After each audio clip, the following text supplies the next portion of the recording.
చాలా సింపుల్ ఇంగ్రీడియంట్స్తో తీయగా ఏదైనా స్వీట్ తినాలనిపిస్తే ఈ రెసిపీ చేసుకోవచ్చు. ఏం లేదండి, చక్కెర పాకం పట్టుకోవడమే. ఒక కప్పు చక్కెర తీసుకున్నాను. దీనిలోకి 3/4 కప్పు నీళ్లు పోసి చక్కెర కరిగేదాకా ఉంచితే చాలన్నమాట. పాకంతో పని లేదు. చక్కెర బాగా కరిగిపోయిన తర్వాత దీనిలో కొద్దిగా యాలకులు వేసుకొని స్టవ్ ఆఫ్ చేసేసి పక్కకు పెట్టేసుకోవడమే. ఆ తర్వాత బ్రెడ్ స్లైసెస్ తీసుకొని మనం దీన్ని పీసెస్గా కట్ చేసుకోవాలి. 4 పీసెస్గా, అంటే మనకి వేపడానికి అనువుగా ఉండేలాగా అన్నమాట.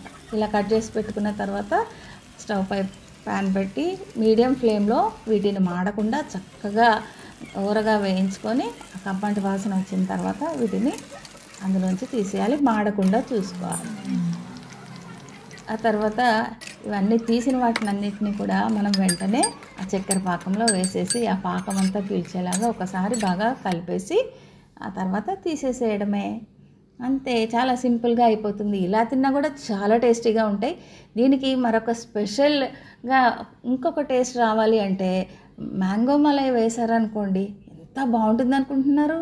అసలు ఇలా కట్ చేసి ఒక్కొక్క పీస్ మనం అట్లా తింటుంటే అబ్బా అద్భుతం అండి.